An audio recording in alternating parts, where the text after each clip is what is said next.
என்கின்ற மரம் அதிகமாக வளருகிற இடம் என்று பொருள். ஆர் என்பதற்கு ஆத்தி மரம் என்கின்ற பொருளும் உண்டு. ஆத்தி மரங்கள் அதிகம் இருந்ததால் இது ஆரூர் என கருதப்படுகிறது. தேவார பதிகங்களில் கூட இது ஆரூர் என்றே குறிப்பிடப்பட்டது. பின்னால் இது திரு இணைந்து திருவாரூராக ஆனது. முற்கால சோழர்களின் பாரம்பரிய தலைநகரங்களில் 5இல் ஒன்றாக இருந்த பெருமை திருவாரூருக்கு உண்டு. திருவாரூர் என்றாலே தியாகராயர் திருக்கோயிலும் ஆழித்தேரும் தாம் நம் நினைவுக்கு வரும். 96 அடி உயரமும் 300 டன் எடையும் கொண்ட ஆசியாவிலேயே மிகப்பெரிய தேர் இந்த ஆழித்தேர். திருவாரூரில் மனுநீதி சோழன் ஆண்டதை பற்றி இங்கே வரவேற்புரை நல்கிய திட்ட இயக்குனர் அவர்கள் குறிப்பிட்டார்கள். மனுநீதி சோழனை பற்றி நாம் அறிவோம். ஏதாவது குறை இருந்தால் மணியடித்து தங்கள் குறையை தெரிவிக்கலாம் என்று அரண்மனை வாயிலில் மணியை கட்டி வைத்தவன் அவன் என்று படிக்கிறோம். அவனுடைய இயற்பெயர் எல்லாளன் என்று வரலாறு குறிப்பிடுகிறது. இந்த மணியை கட்டி வைக்கின்ற வரலாறு என்பது பல இடங்களில் நிகழ்ந்திருக்கிறது என்பதற்கு சில சான்றுகளை தெரிவிக்க விரும்புகிறேன். கெஸ்டம் ரோமனேரம் என்பது லத்தீனத்தில் நடந்த சில சம்பவங்களுடைய தொகுப்பு. அந்த கெஸ்டம் ரோமனேரத்தில் ஒரு சின்ன சம்பவம் குறிப்பிடப்பட்டிருக்கிறது. தியோடீசியஸ் என்கிற ஒரு மன்னன் வயதான காலத்தில் அவனுடைய பார்வை பறிபோகி விடுகிறது. அவனால் மக்களுடைய குறைகளை நேரடியாக சென்று கேட்க முடியவில்லை. அரண்மனை மாடத்திலேயே அவன் அமர்ந்திருக்கிறான்.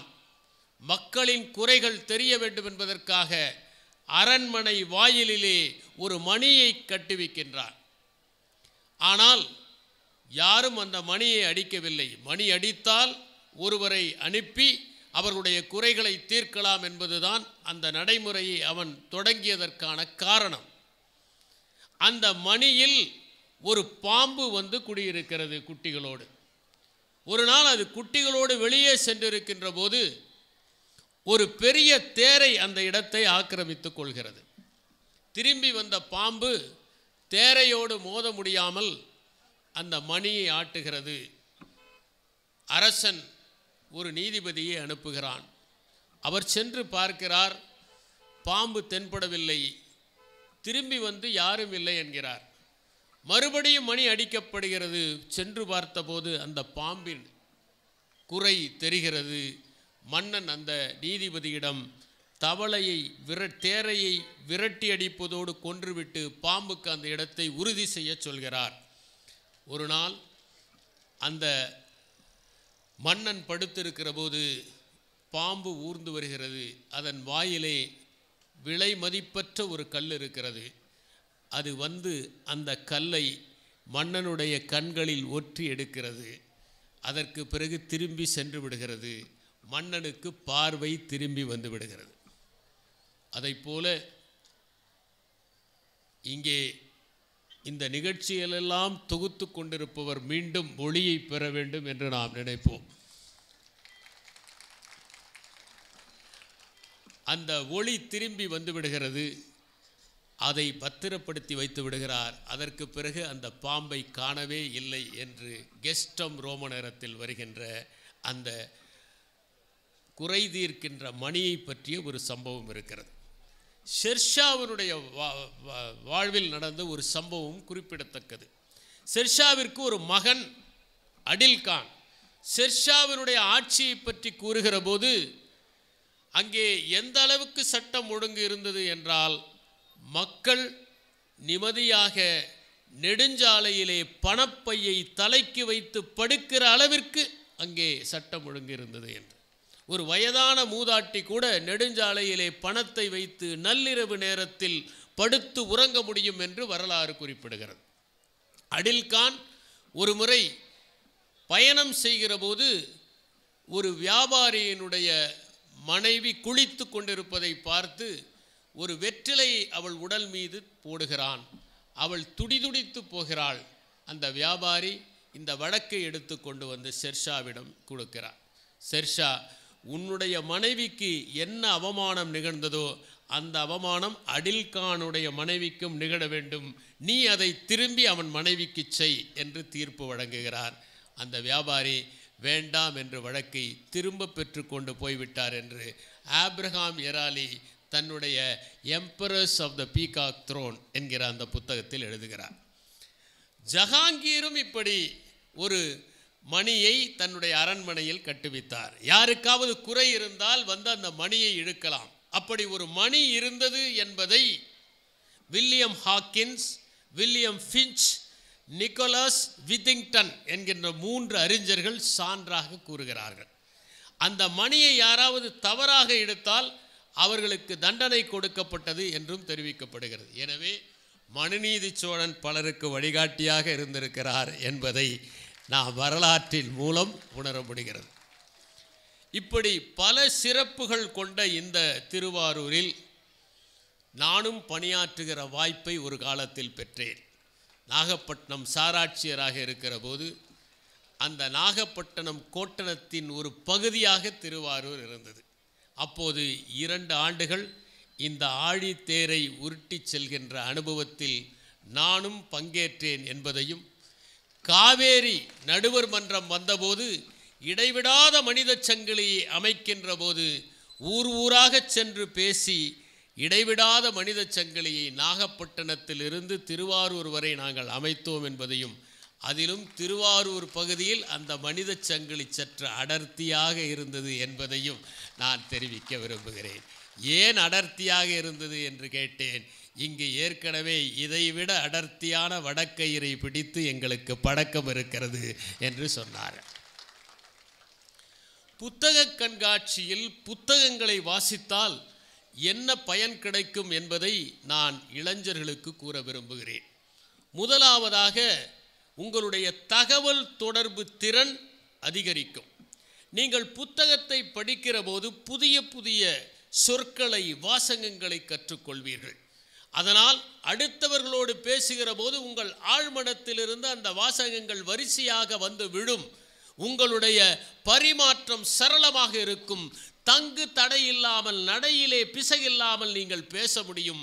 அதனால் வசீகரிக்கின்ற வார்த்தைகளுக்கு சொந்தக்காரர்களாக, அடுத்தவர்கள் மனத்திலே முலாம் பூசுகின்ற சொற்களுக்கு சொந்தக்காரர்களாக, அவர்கள் கண்களை இழுக்கின்ற காந்த சொற்களுக்கு உரியவர்களாக நீங்கள் மாறுவீர்கள். படிப்பதால் உங்கள் தன்னம்பிக்கை மேம்படும். எந்த சபையிலும் யாரையும் எதிர்கொள்ளலாம், எந்த கருத்தையும் உடைத்து எறியலாம், எந்த கருத்தையும் நம்முடைய வாதங்களால் எதிர்கொள்ளலாம் என்கின்ற நம்பிக்கையும், எந்த வினாவிற்கும் தெளிவாக உடனடியாக மின்னலைப் போல பதில் சொல்ல முடியும் என்பதை நீங்கள் பெற முடியும். நீங்கள் படிப்பதால் உங்கள் சொற்திறன் கூடும். அப்படி சொற்திறன் இல்லாதவர்கள்தான் ஒரு சொல்லுக்கு பல சொற்களை பயன்படுத்தி தேய்த்து தேய்த்து மொழியையே அசிங்கப்படுத்தி விடுகிறார்கள். அதனால் பல சொல்ல காமுறுவார் என்று திருவள்ளுவர் சொல்லுவதைப் போல இல்லாமல் ஒரே சொல்லில் பலவற்றை சேகரித்து சொல்லுகிற தன்மையை பெறுவார்கள். நன்றாக வாசிப்பவர்களுக்கு சொல்லாட்சி அதிகரிக்கும். ரெட்டாரிக்ஸ் என்று அரிஸ்டாட்டில் ஒரு மிகப்பெரிய நூலை எழுதியிருப்பார். ஒரு சொற்பொழிவாளனுக்கு தேவையானது சொற்களை ஆள்வது. அது படிப்பதனால் நிகழ்கின்ற மாற்றம். படிப்பது எளிய பொழுதுபோக்கு. ஏனென்றால் அது அதிக விலையில்லாதது, அடிக்கடி மின்சாரம் தேவைப்படாதது, செல்கிற இடங்களிலெல்லாம் படிக்கலாம், படுத்தும் படிக்கலாம், நடந்தும் படிக்கலாம், உட்கார்ந்தும் படிக்கலாம். படிக்கிற போது நம்மை ஆக்கிரமித்து கொள்கின்ற அன்புமயமானது புத்தகம் என்பதை நாம் உணர வேண்டும். படிப்பதால் மூளை செறிவாகிறது. புதிய புதிய நரம்பணுக்கள் உற்பத்தியாகி கொண்டே இருக்கிறது. நம்முடைய நினைவாற்றல் படிப்பதால் அதிகரிக்கிறது. நிறைய படிக்கிறவர்கள் பல தகவல்களை சரளமாக சொல்வதற்கான ஆற்றலை பெறுகிறார்கள். நம்முடைய மூளையே கணனியை போன்றதுதான். ஒரு தகவலை பேசுகிற போது தொடர்புடைய தகவல் எங்கிருந்தாவது வந்து விழுந்து கொண்டே இருக்கிறது. மூளையை பயன்படுத்துகிறவர்களுக்குத்தான் தெரியும் படிப்பது எப்படி நினைவாற்றலை அதிகப்படுத்துகிறது என்று. மன அழுத்தத்தை அது குறைக்கிறது.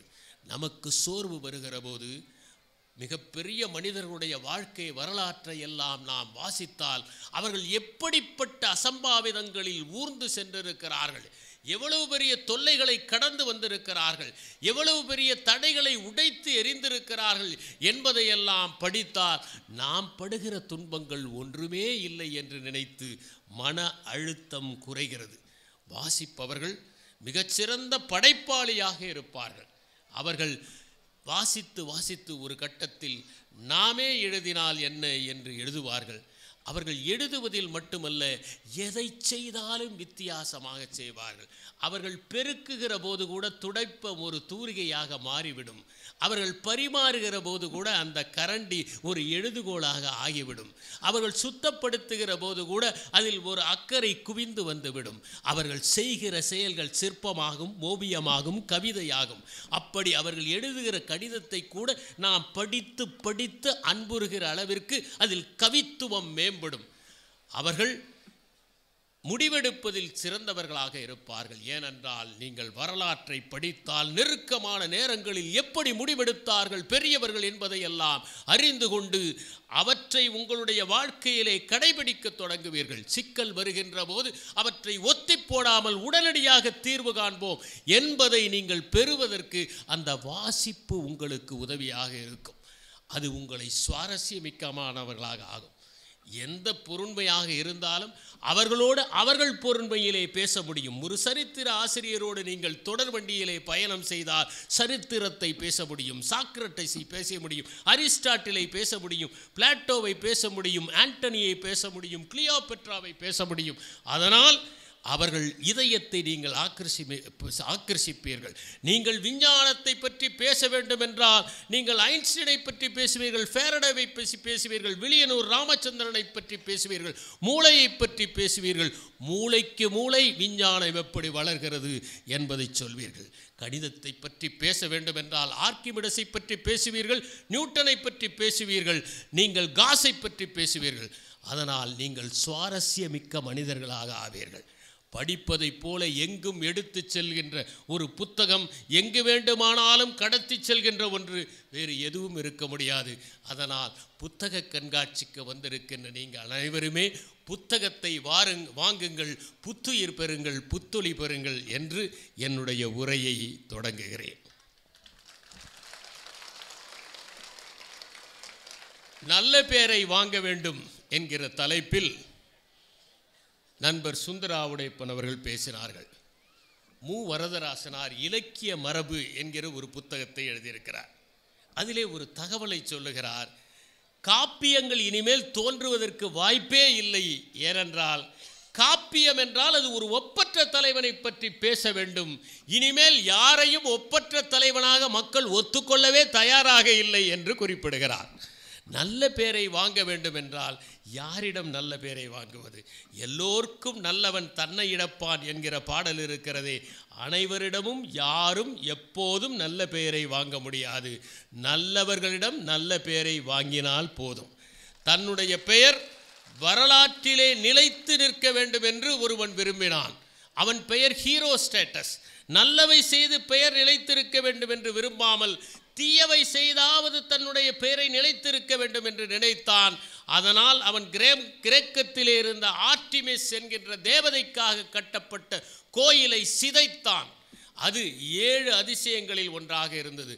ஆர்டிமிஸின் கோயிலை சிதைத்த அவன் எந்த வரலாற்று ஆவணத்திலும் இடம்பெறக்கூடாது என்று இஃபீசியஸை சார்ந்தவர்கள் அந்த 356 கிமுவில் ஒரு ஆணையை பிறப்பித்தார்கள். அதற்கு பெயர் டேம்னேஷியோ மெமோரியா என்று பெயர். அப்படி என்றால் நினைவுகளிலிருந்து அழித்து ஒழிக்க வேண்டும் என்பதுதான். ஆனாலும் தியோபாம்பஸ் என்கிறவன் அவனுடைய பெயரை குறிப்பிட்டான். அதனால் நமக்கு ஹீரோ ஸ்டேட்டஸ் தான் அந்த கோயிலை ஒழித்தான் என்பது நமக்கு தெரிகிறது. சில நேரங்களில் நல்ல பெயரை எடுப்பது என்பது சாதாரணமானது அல்ல. அது சூடர்களை தாண்டி நெருப்பு ஆற்றில் நீந்துவதைப் போல கடினமானது. அதை செய்கிறவர்கள்தான் வரலாற்றிலே நிலைத்து நிற்கிறார்கள். பேர் சொல்லும் பிள்ளை என்கிற தலைப்பில் திரு சிவகுருநாதன் அவர்கள் பேசினார்கள். மனிதனை பொறுத்தவரை அவன் மரணத்தை ஒத்துக்கொள்வதற்கு தயாராக இல்லை. மரணத்திற்கு பிறகும் தன்னுடைய வாழ்வு நிலைவிக்க வேண்டும் என்று நினைக்கிறான். அதனால்தான் அவன் கவிதைகள் எழுதுகிறான், கட்டடங்கள் கட்டுகிறான், சிற்பங்கள் செதுக்குகிறான், ஓவியங்கள் தீட்டுகிறான். பைசாண்டியம் என்கிற ஒரு மாபெரும் பேரரசை நிறுவியவன் ஒருவன் இருந்தான். அவன் தன்னுடைய அந்த வாயிலிலே மிகப்பெரிய தன்னுடைய ஒரு சிலையை நிறுவி, இந்த சிலையும் இங்கே இருக்கின்ற அனைத்தும் ஒருபோதும் அழியாது என்று சொன்னான். ஆனால் அந்த சிலை மட்டுமல்ல, அவன் உருவாக்கியவை அத்தனையும் அழிந்து விட்டன. கடைசியில் அந்த கல்வெட்டு மட்டும்தான் இருக்கிறது. அதனால் நிலைத்து நிற்பது எதுவும் இல்லை. வாழ்க்கையில் நிலைத்து நிற்க வேண்டும் என்று ஆசைப்படுவதால் எந்த பயனும் இல்லை என்பதை நமக்கு வரலாறு உணர்த்தினாலும் நாம் ஏதேனும் ஒரு வகையில் தொடர வேண்டும் என்று நினைக்கின்றோம். அப்படி அவன் உருவாக்கியவை அனைத்தும் அழிந்து விட்டன. ஆனால் அவன் காலத்திற்கு முன்பே உருவான இலியன் அழியவில்லை, ஒடிசி அழியவில்லை, அவன் காலத்திற்கு பின்னால் உருவான காவியங்கள் அழியவில்லை. அழியாதவையாக நீடித்து நிற்பவை புத்தகங்களும் காவியங்களும் எழுதப்படுபவையும் தான் என்பதை நாம் உணர வேண்டும்.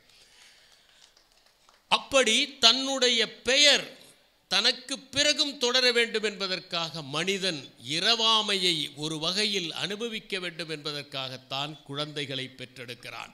தனக்கு பிறகு தன்னுடைய பெயரை குழந்தைகளாவது சொல்லட்டுமே என்று திருவள்ளுவர் கூட குறிப்பிடுகின்றார்.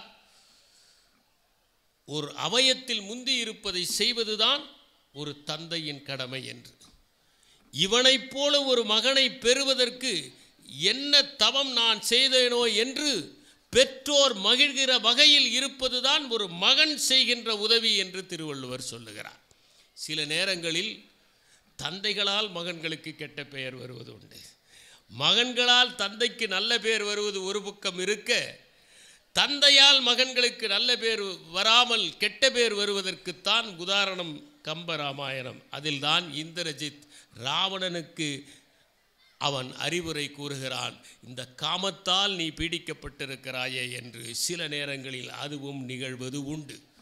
ஆனால் முக்கியமானது ஒன்று, திரு சுந்தராவுடையப்பன் அவர்கள் சொன்னதைப் போல, நாம் நல்லவர்களாக இருந்தால் அந்த பெயர் நாம் ஒரு இடத்திற்கு செல்வதற்கு முன்னாலேயே பயணித்துவிடும்.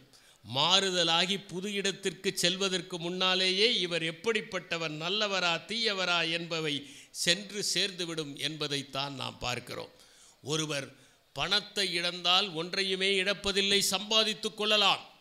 நேரத்தை இழந்தால் சிலவற்றை இழந்து விடுகிறார். உடல் நலத்தை இழந்தால் பலவற்றை இழந்து விடுகிறார்.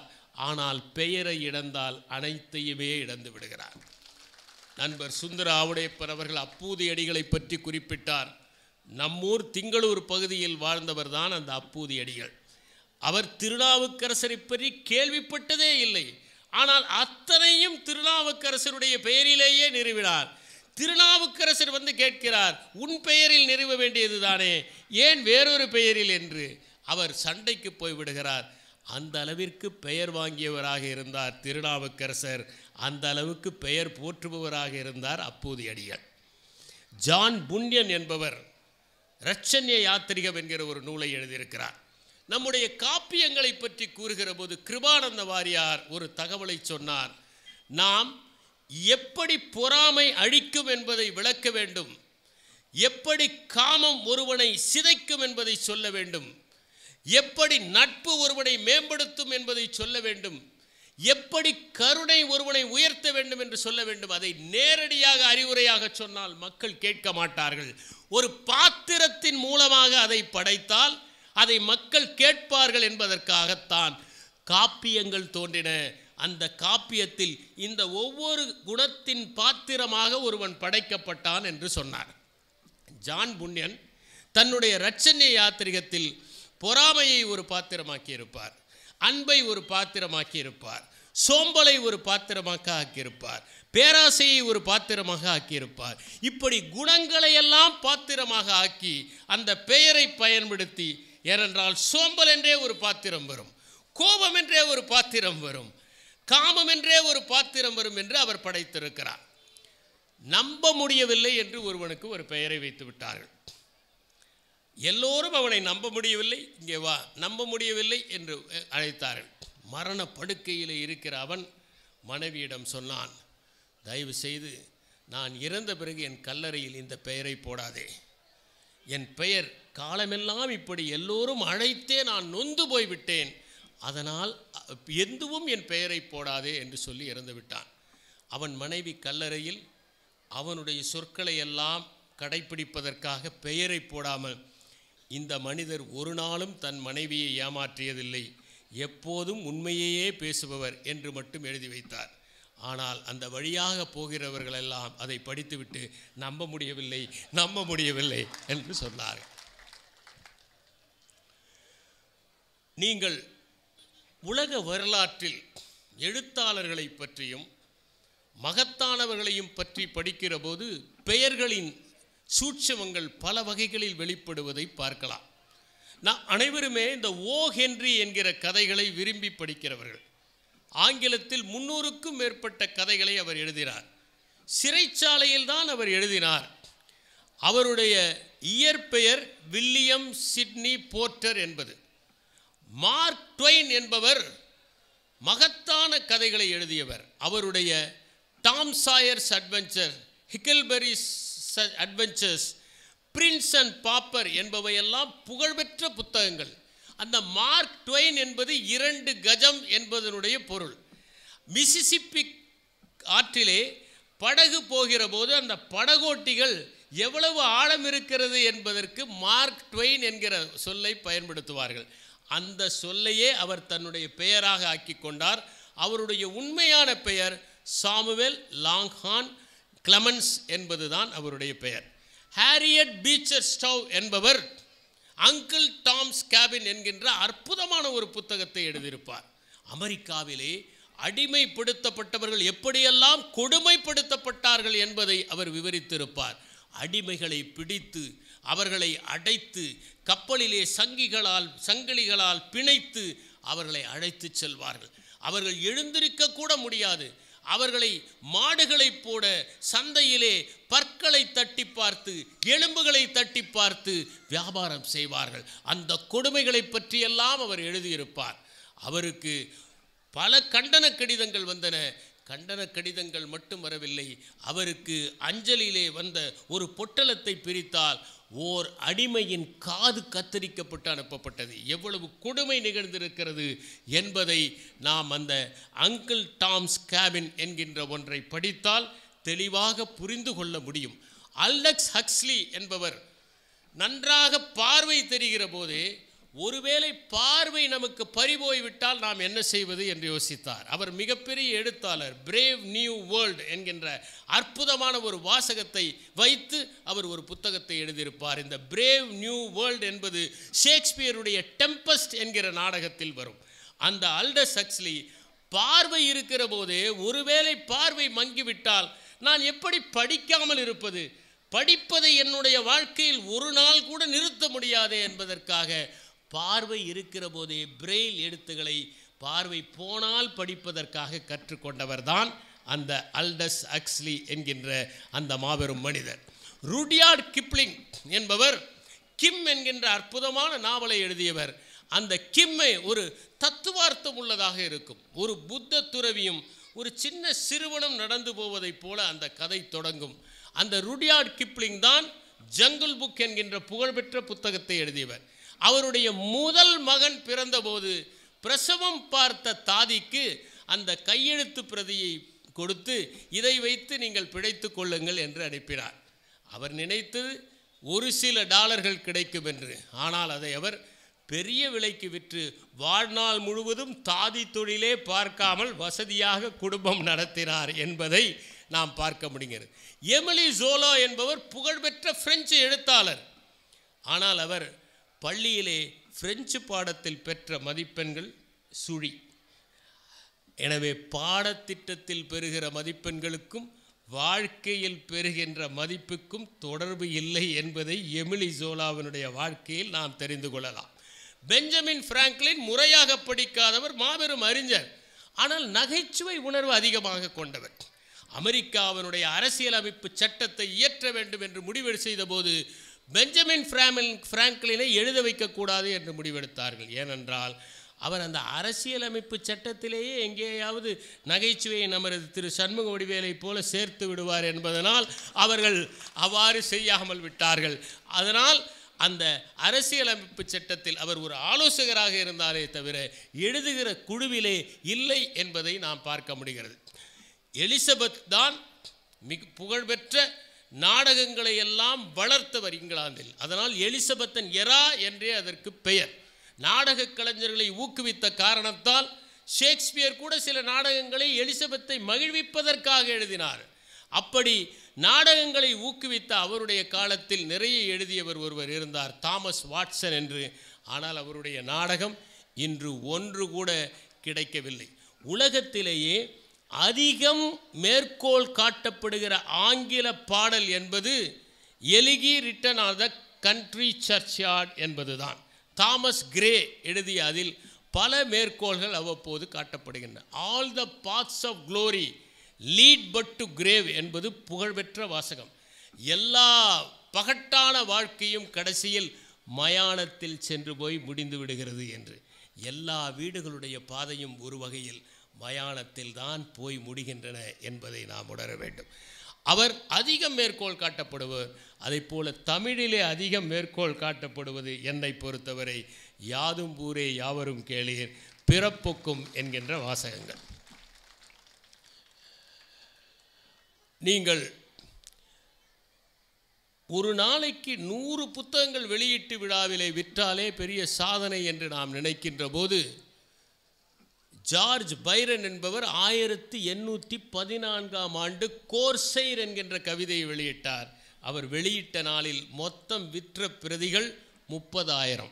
வெளியிட்ட நாளிலேயே 30,000 பிரதிகள் அந்த ஜார்ஜ் பைரனுடைய புத்தகத்திற்கு விற்று கிடைத்தன. அதிக நாடகங்கள் உலகத்தில் எழுதியவர் லோப் டி வெகா என்கின்ற ஒருவர். 2200 நாடகங்கள் அவர் வாழ்நாளிலே எழுதியிருக்கிறார். நாமெல்லாம் ஒரு கடிதம் எழுதுவதற்கே நேரம் இல்லை என்று சொல்லி கொண்டிருக்கின்றோம். 2200 நாடகங்களை எழுதினார். அதில் 500 நாடகங்கள் இன்னும் இருக்கின்றன.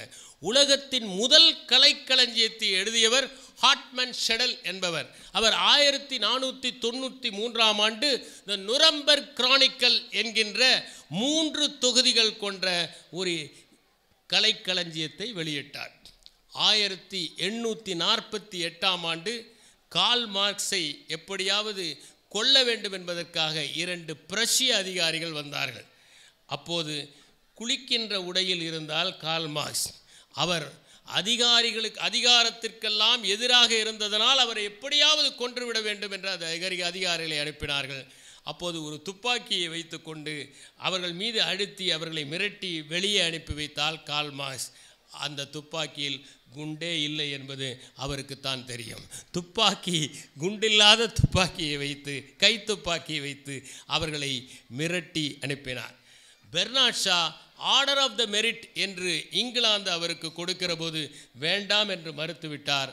கேட்டதற்கு அதை நான் ஏற்கனவே எனக்கு கொடுத்து கொண்டு விட்டேன், இனிமேல் நீங்கள் கொடுக்க வேண்டிய அவசியமில்லை என்று சொன்னார். மொசாட் எவ்வளவு புகழ்பெற்ற இசைக்கலைஞர். இன்று மொசாட் என்று சொன்னால் உலகம் முழுவதும் அவருடைய சிம்பொனியை வாசித்து மகிழ்கிறது, கேட்டு மகிழ்கிறது.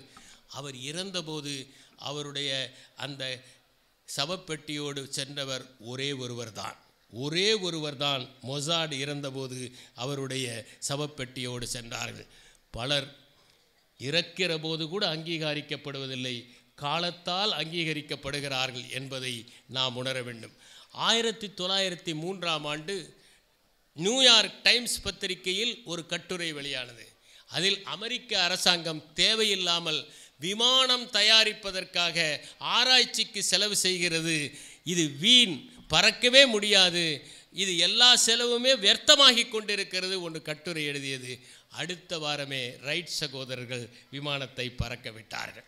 அமெரிக்காவுக்கு யுஎஸ் என்கிற அந்த பெயரை கொடுத்ததே தாமஸ் பெயின் என்கின்ற அந்த போராளி தான். அவர்தான் காமன் சென்ஸ் என்கிற ஒரு புத்தகத்தை எழுதி அமெரிக்காவிலே கிளர்ச்சி ஏற்படுவதற்கும் இங்கிலாந்து எதிராக புரட்சி ஏற்படுவதற்கும் வழிவகுத்தவர். இப்படி வரலாற்றை நாம் புரட்டி பார்த்தால் எண்ணற்ற சுவையான தகவல்கள் பெயர்களில் அமுங்கி இருக்கின்றன.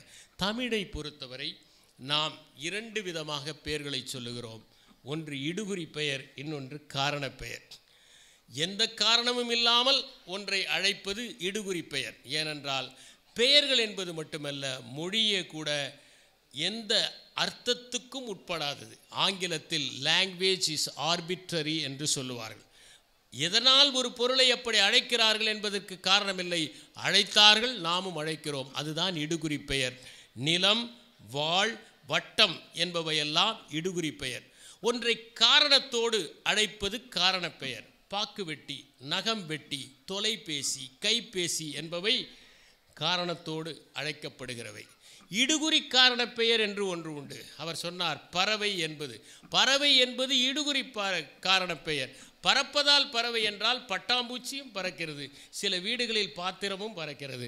அவற்றையெல்லாம் நாம் பறவை என்று அழைக்க முடியாது அல்லவா?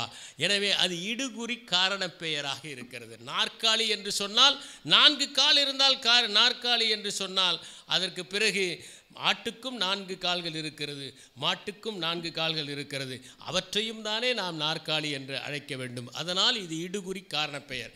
பலருடைய பெயர்கள் இடுகுறி பெயர்கள், அவை காரண பெயர்கள் அல்ல. உதாரணமாக வள்ளல் என்று ஒருவருக்கு பெயர் வைக்கிறோம், ஆனால் அவர் கஞ்சத்தனமாக இருக்கிறார், சட்டை பையிலேயே கைவிட மாட்டேன் என்கிறார். அவருக்கு பெற்றோர் அப்படியெல்லாம் இருக்க வேண்டும் என்று ஆசைப்பட்டு வைத்தார்கள். அவையெல்லாம் இடுகுறி பெயர்கள். எனக்கு கூட இறையன்பு என்று பெயர் வைத்ததற்காக பலர் என்னை பார்த்து கேட்பார்கள், உங்கள் பெயர் இயற்பெயரா புனைப்பெயரா என்று. நான் சொல்வேன், என்னுடைய பெயர் இடுகுறி பெயர், அதை காரண பெயராக்க நான் முயற்சி செய்து கொண்டிருக்கின்றேன் என்று சொல்லுவேன். சில பேர் என்னுடைய பெயரை பார்த்துவிட்டு, இப்போது இல்லை, 40 ஆண்டுகளுக்கு முன்னால் உங்களை வயதானவர் என்று நினைத்தேன், இவ்வளவு இளமையாக இருக்கிறீர்களே என்று. நான் சொன்னேன், எந்த பெயரில் இளமை இருக்க முடியும்? இளமையும் முதுமையும் பெயரிலா இருக்கிறது என்று நான் கேட்பது உண்டு. என்னுடைய சிறு பருவத்தில் எங்கள் வீட்டுக்கு முன்னால் 5 பேர் பஞ்ச பாண்டவர்களைப் போல இருந்தார்கள். அவர்களுடைய இயற்பெயர் வேறு, ஆனால் அந்த குடும்பத்தில் அவர்களுக்கு புனைப்பெயர் வேறு. ஒருவர் ஒல்லியாக இருப்பார், அவரை வத்தன் என்று அழைப்பார்கள். ஒருவரை முழுக்கன் என்பார்கள், ஒருவரை கட்டையன் என்று அழைப்பார்கள். இப்படி விதவிதமான பெயர்களில் அழைப்பார்கள். தமிழ்நாட்டிலே சில பெயர்கள் ஆண்களுக்கும் அழைக்கப்படுகின்றன, பெண்களுக்கும் வைக்கப்படுகின்றன. உதாரணமாக ராதா என்கிற பெயர் சில நேரங்களில் ஆண்களுக்கும் வைக்கப்படுகிறது. ராஜாமணி என்கிற பெயர் ஆண்களுக்கும் உண்டு, பெண்களுக்கும் உண்டு. மனோன்மணி என்கிற பெயர் ஆண்களுக்கும் உண்டு, பெண்களுக்கும் உண்டு. ஒரு முறை ஒரு ஆண் ஒருவர் மனோன்மணி, அதை தொடர்வண்டியிலே பதிவு செய்கிற போது பெண் என்று பதிவு செய்து விட்டார். அதனால் பெரிய பிரச்சனை அவருடைய இல்லத்திலும் ஏற்பட்டது, தொடர்வண்டி பயணத்திலும் ஏற்பட்டது. இதுபோல பெயர்களை மாற்றுகிற போது பிரச்சனைகள் உண்டு. பெயரில் என்ன இருக்கிறது என்ற ஒரு கட்டுரையை எஸ் ராமகிருஷ்ணன் துணை எழுத்து என்கின்ற அந்த நூலிலே எழுதியிருக்கிறார். ஒரு முறை அவர் பாரதியார் அரங்கத்திற்கு ஒரு நிகழ்ச்சிக்காக செல்லுகிறார். ஒருவர் வந்து அவருடைய கைகளை பற்றி கொண்டு தழுதழுத்த குரலில், தமிழுக்கு நீங்கள் நிறைய சேவை செய்து விட்டீர்கள் என்று சொல்லுகிறார். இவர் உடனே என்ன சேவை என்று கேட்கிறார். அவர், நீங்கள் ஒரு அகராதி கொண்டு வந்திருக்கிறீர்கள், அது நான் இல்லை, கிரியா ராமகிருஷ்ணன் என்று இவர் விளக்கி சொல்லியிருக்கிறார். பிறகு ஏன் பெயர் அவர் பெயரை நீங்கள் வைத்தீர்கள் என்று கேட்டுவிட்டு அவர் போய்விட்டார். அதற்கு பிறகு பல முறை கம்பரையும் ஷேக்ஸ்பியரையும் மில்டனையும் ஒப்பிட்டு எழுதியவர் இன்னொரு எஸ் ராமகிருஷ்ணன். இப்படி பல ராமகிருஷ்ணன்கள் இருக்கிறார்கள். அவர்கள் பெயரையெல்லாம் சொல்லி சொல்லி இவரிடம் அவர்கள் விசாரிப்பது உண்டு. அவர்கள் விசாரிக்கிற போதெல்லாம் இவர் நெளிவார். சரி, வேறு பெயரில் எழுதலாம் என்று சங்கண்ணா என்கிற பெயரில் எழுதினார். ஒருவர் வந்திருக்கிறார். வந்து இவரை பார்த்து, இவர் இளமையாக இருப்பதை பார்த்ததும், நீங்கள் எதற்கு வயதானவர்கள் பெயரையெல்லாம் வைத்தீர்கள் என்று திட்டிவிட்டு போயிருக்கிறார். இவர் ஒரு நாள் தொலைபேசி டைரக்டரியை புரட்டி இருக்கிறார். ஒரே பெயர் எத்தனை இருக்கிறது என்று பார்த்தால் ராமசாமி என்கிற பெயர் நிறைய இருக்கிறது என்று ராமசாமிகளை வைத்து ஒரு கதை எழுதியிருக்கிறார். இதை படித்த ஒரு ராமசாமி மிகவும் கோபப்பட்டு ஒரு கடிதத்தை இவருக்கு எழுதியிருக்கிறார். தமிழ்நாட்டின் பெயர்களை பற்றி சொல்லுகிற போது திரு சிவகுருநாதன் அவர்கள் குறிப்பிட்டதைப் போல ஒரு காலத்தில் ராமசாமி, ராமலிங்கம், சிவலிங்கம், தர்மலிங்கம் என்றெல்லாம் பெயர் வைப்பார்கள். பிறகு அண்ணா, சாக்ரட்டிஸ், அரிஸ்டாட்டில் என்றெல்லாம் பெயர் வைத்தார்கள். இப்போது எங்கே சென்றாலும் கௌஷிக், அபிநய் என்றெல்லாம் பெயர் வைக்கிறார்கள். அவர் ஆவுடையப்பன் அவர்கள் சொன்னதைப் போல அந்த பெயருக்கு பொருளை அவர்கள் தெரிந்து கொள்வதில்லை. நான் அவர்களிடம் சொல்வது, உன் பெயருக்கு என்ன பொருள் என்று தெரிந்து கொள்ளு, அதை போல ஆவதற்கு முயற்சி செய் என்று நான் குறிப்பிடுவதும் உண்டு. சில நேரங்களில் நாம் நம்முடைய தலைவர்களுடைய பெயரை வைப்போம். நேரு, காந்தி என்கிற பெயர்கள் எல்லாம் தமிழ்நாட்டிலே அதிகம். அவ்வாறு வைக்கிற போது நாம் ஒன்றை புரிந்து கொள்வதில்லை. அவையெல்லாம் அவருடைய பெயர்கள் அல்ல, அவையெல்லாம் அவருடைய குடும்பத்து பெயர்கள். உண்மையான பெயர் ஜவஹர்லால் என்பது, மோகன்தாஸ் என்பது தான். ஆனால் நாம் அவருடைய குடும்ப பெயர்களை வைத்துக் கொள்கிறோம். ஒரு காலத்தில் பராசக்தி வந்தபோது தமிழ்நாட்டில் பலருக்கு குணசேகரன் என்று பெயரிடப்பட்டது. 1000 ஒருவன் வந்தபோது மணிமாறன் என்று பெயரிடப்பட்டது. இப்படி காலத்தில் கேற்ப எந்த பெயர் அதிகமாக பரிச்சயமாகிறதோ அதை வைப்பது உண்டு என்பதை நாம் பார்க்க முடிகிறது. துறவு வாழ்க்கையில் மேற்கொண்டவர்களுக்கு உடனடியாக வேறொரு பெயரை வைக்கிறார்கள். ஏனென்றால் இதுவரை அவர்கள் வாழ்ந்த வாழ்க்கையை உதிர்த்துவிட்டு இன்னொரு வாழ்க்கையை அவர்கள் வாழ வேண்டும். அதனால்தான் விழிப்புணர்வு பெற்ற போது சித்தார்த்தர் புத்தராக மாறினார். விழிப்புணர்வு பெறுகிற போது இதுவரை நாம் வாழ்ந்த வாழ்க்கையை உதிர்ப்பது மட்டுமல்ல, இதுவரை நாம் வாழ்ந்த அடையாளங்களை உதிர்ப்பது மட்டுமல்ல, இதுவரை நாம் வாழ்ந்த நினைவுகளை கூட நாம் உதிர்க்க வேண்டும் என்பது. தமிழிலே ஆகுபெயர் என்ற ஒன்று உண்டு.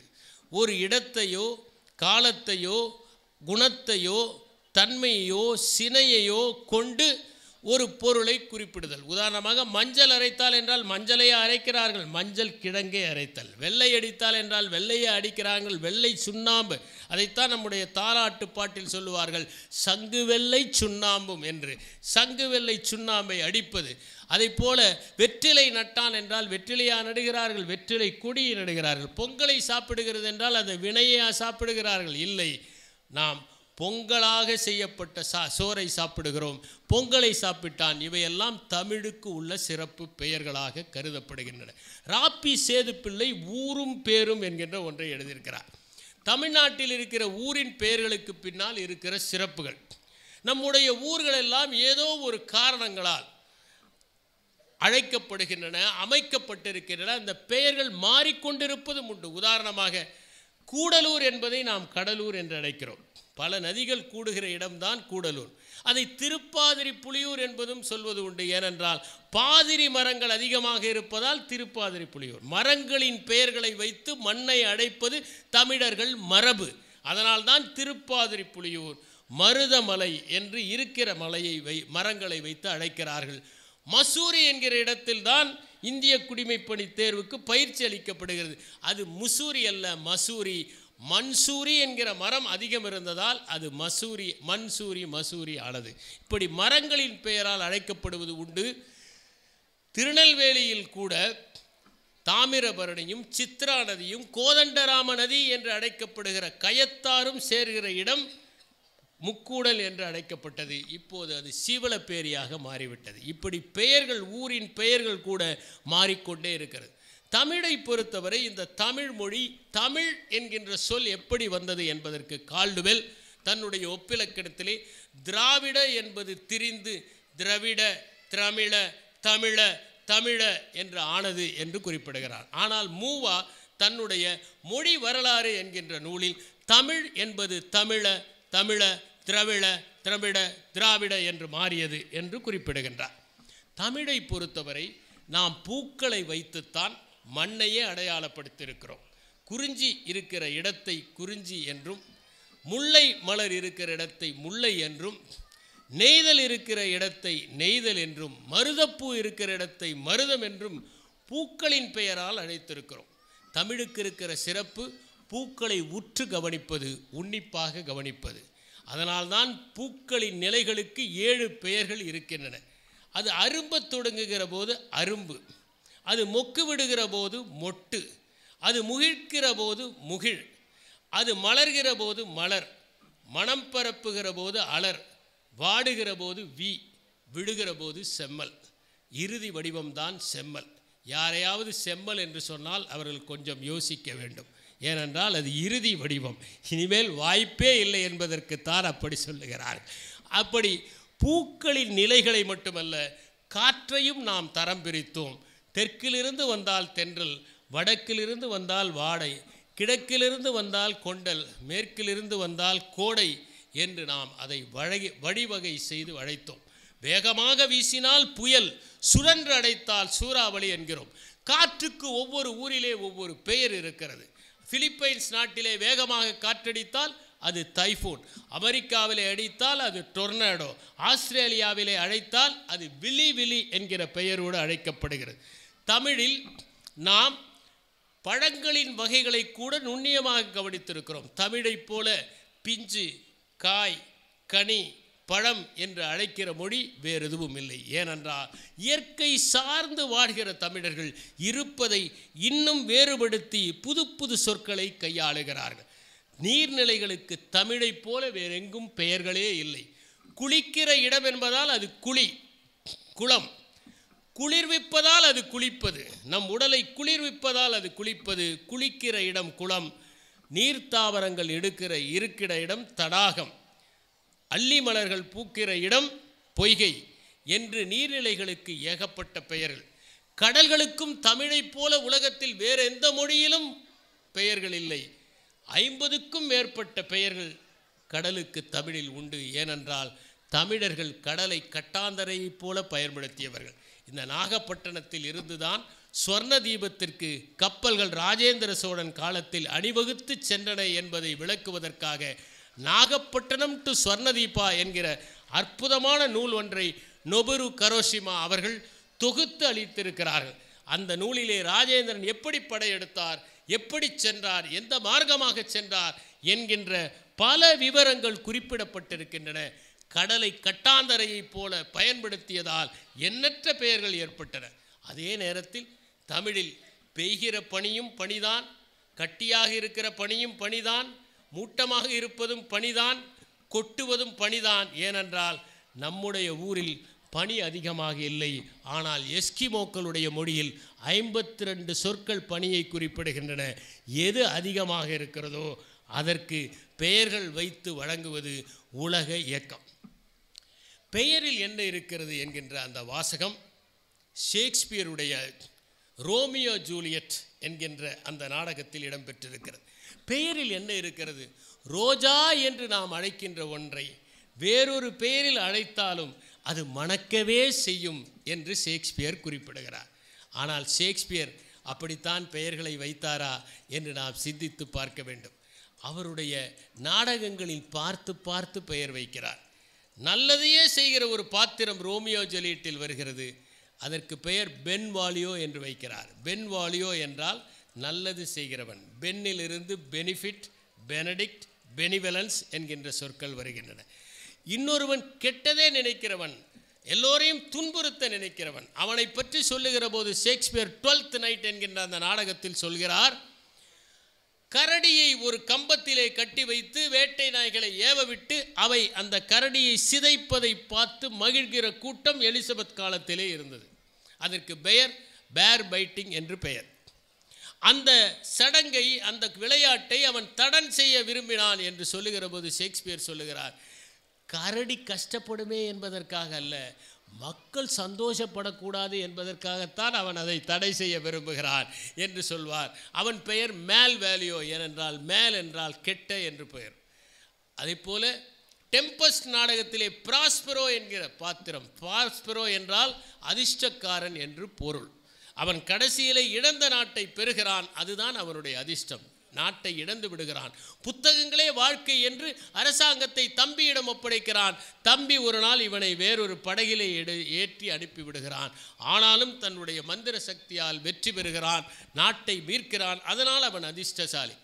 அதே 12th நைட்டிலே ஆர்சினோ என்கிற பாத்திரம், ஆர்சினோ என்றால் கரடி என்று பொருள்.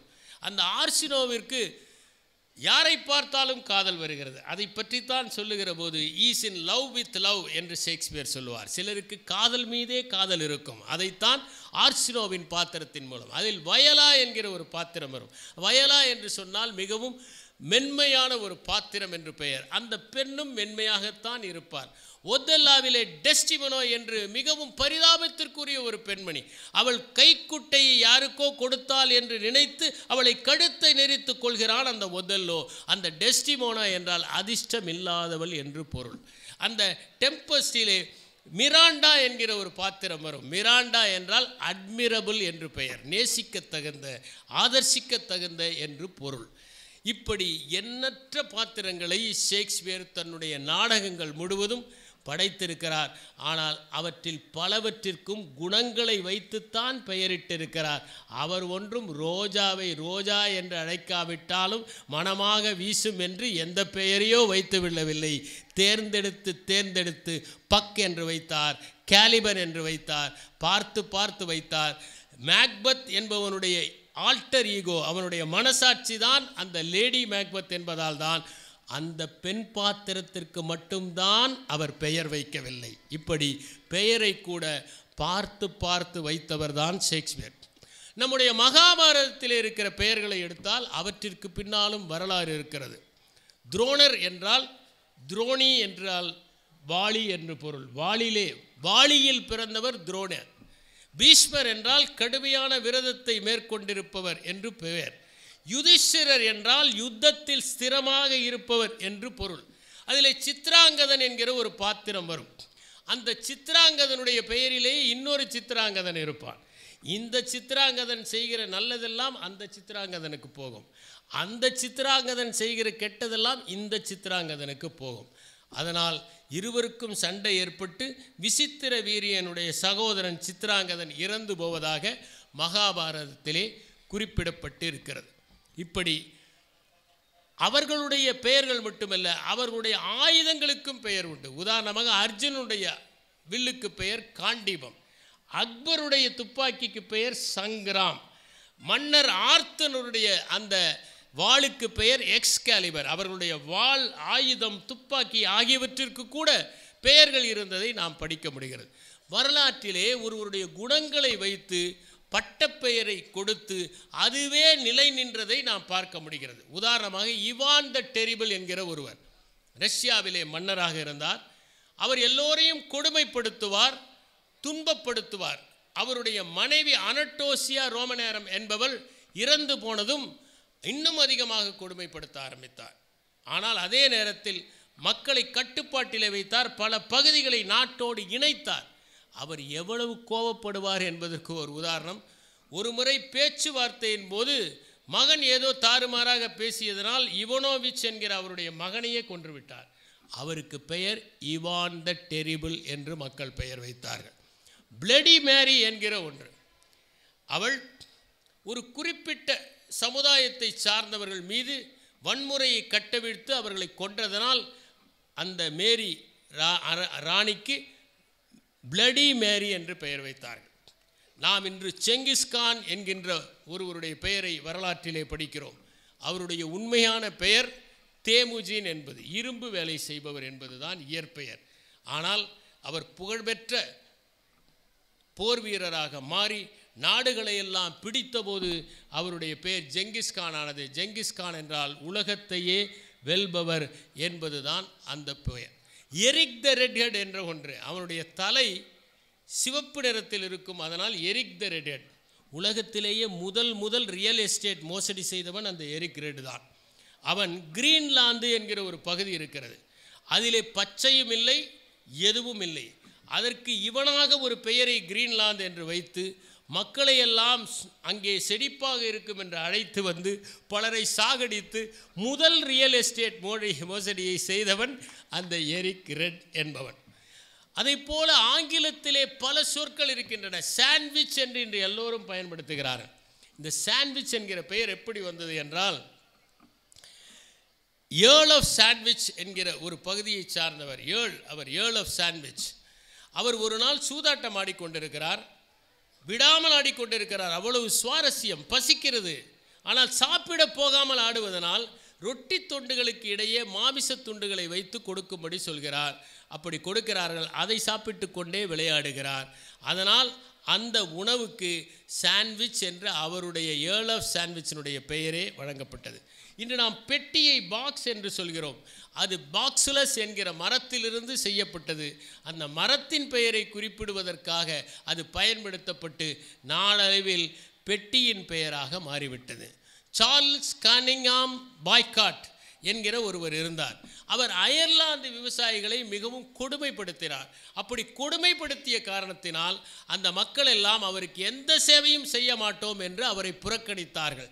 அப்படி அவர்கள் புறக்கணித்ததே பாய்காட் என்கின்ற பெயரில் வழங்கப்பட்டு இன்று யாரை நீங்கள் புறக்கணித்தாலும் எதை புறக்கணித்தாலும் அது பாய்காட் என்கின்ற பெயரில் வழங்கப்படுகிறது. நாம் சிலவற்றை காரணமில்லாமல் பயன்படுத்தி வருகிறோம். உதாரணமாக கினி பிக் என்று சொல்லுகிறோம். அது கினியாவிலிருந்தும் வரவில்லை, அது பிக்கும் இல்லை. அது ஒரு எலி வகையை சார்ந்தது, மிகவும் நேசமாக வளர்க்கக்கூடியது, வீட்டில் கூட வளர்ந்தால் ரொம்ப பிரியமாக இருக்கக்கூடிய ஒன்று. அதுதான் அந்த கினி பிக். சைனீஸ் செக்கர் என்கிற ஒரு விளையாட்டு இருக்கிறது. அது சீனாவிலேயே தோன்றவில்லை, செக்கரும் இல்லை. ஆனால் அந்த பெயரை வைத்தால் அமெரிக்காவிலே பல பேர் விளையாடுவார்கள் என்ற அந்நிய பெயரை அவர்கள் வைத்தார்கள். இங்கே வந்திருக்கிற தமிழறிஞரிடம் ஒன்றை நான் சொல்ல விரும்புகிறேன். காண மயிலாட என்று ஒரு பாடல் இருக்கிறது. இந்த பாடலை ஔவையார் எழுதியதாக சொல்லப்படுகிறது. இதை பற்றி தியோடோ பாஸ்கர் குறிப்பிடுகிற போது வான்கோழியை ஔவையார் கண்டிருக்க வாய்ப்பில்லை. ஏனென்றால் வான்கோழி என்பதே போர்ச்சுகீசியர்களால் அறிமுகப்படுத்தப்பட்டது. அதனால் ஔவையார் காலத்தில் இந்த வான்கோழி வந்திருக்க வாய்ப்பில்லை. இரண்டாவது, காணமயில் என்று சொல்வது நம்முடைய மயில் அல்ல, நம்முடைய மயில்தான், தோகை மயில். ஆனால் காணமயில் என்பது கிரேட் இந்தியன் பஸ்டர்ட் என்கிற ஒரு பறவை. அதுதான் முதலில் இந்திய தேசிய பறவையாக நாம் அறிவிக்கலாம் என்று கூட யோசித்தோம். ஆனால் அதை தவறாக உச்சரிப்பார்கள் என்பதனால் அந்த பெயரை தேர்ந்தெடுக்கவில்லை. அந்த காணமயில் தமிழகத்தில் இருந்தது பதிவாகி இருக்கிறது. அந்த காணமயிலும் தோகையை சற்று விரித்து ஆடும். அதைத்தான் எழுதியிருக்கிறார்கள். ஔவையாரின் பெயரில் வேறு யாரோ எழுதியிருக்கிறார்கள் என்று கூறுவதையும் நாம் பார்க்க முடிகிறது. பெயர்களை பற்றி கூறுகிற போது நிறைய பெயர்களை வைத்து எழுதியவர்கள் இருக்கிறார்கள். நாம் இன்று விளாடிமிர் இல்விச் லெனின் என்று அழைக்கிற அவருடைய இயற்பெயர் அதுவல்ல. அவருடைய இயற்பெயர் விளாடிமிர் உல்யானோ இல்விச் என்பதுதான் அவருடைய இயற்பெயர். அவருடைய புனைப்பெயர் தான் லெனின். லெனின் என்பது லேனா என்கிற ஒரு சைபீரிய நதியை குறிப்பது. அதை வைத்து எழுதினார். அவர் 151 பெயர்களில் புனைப்பெயர்களில் எழுதினார். அண்ணா 23 புனைப்பெயர்களில் எழுதியிருக்கிறார். இந்த தாவரங்களுக்கெல்லாம் ஒவ்வொரு ஊரிலே ஒவ்வொரு பெயர் வழங்குவார்கள்.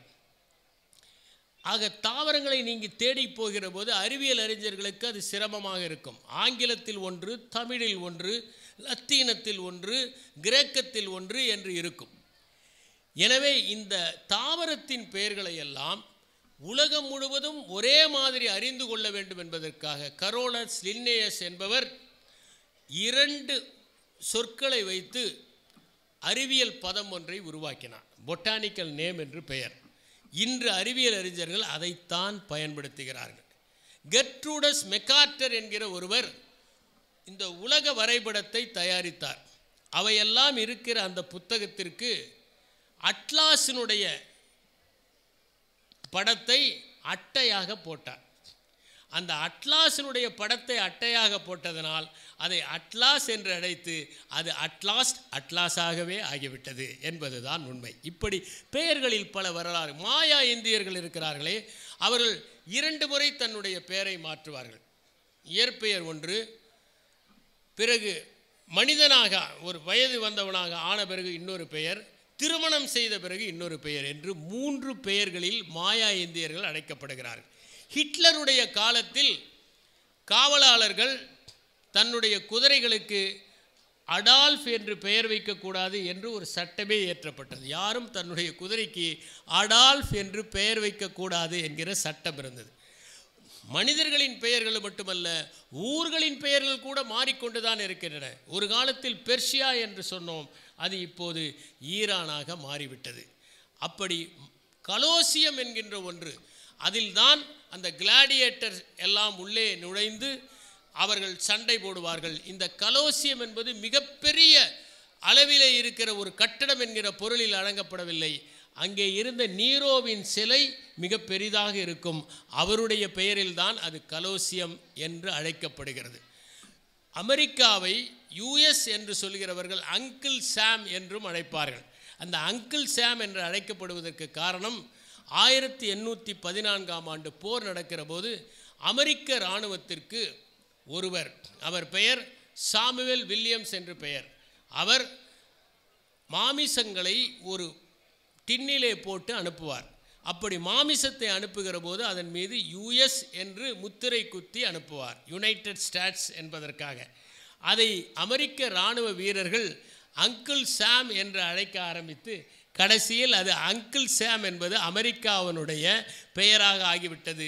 ஆபிரகாம் லிங்கன் இருக்கும்போது அங்கிள் சாம் என்று போட்டு அவருடைய படத்தையே போட்டு அனுப்புகிற ஒரு பழக்கமும் ஏற்பட்டது. ஹாஸ்பிட்டல் என்று சொன்னால் நாம் நினைப்பதைப் போல சிகிச்சை அளிக்கிற இடமல்ல, அது உண்மையிலேயே ஒருவரை விருந்தோம்புகிற இடம்தான் ஹாஸ்பிட்டல் என்று தொடக்கத்தில் அடங்கப்பட்டது.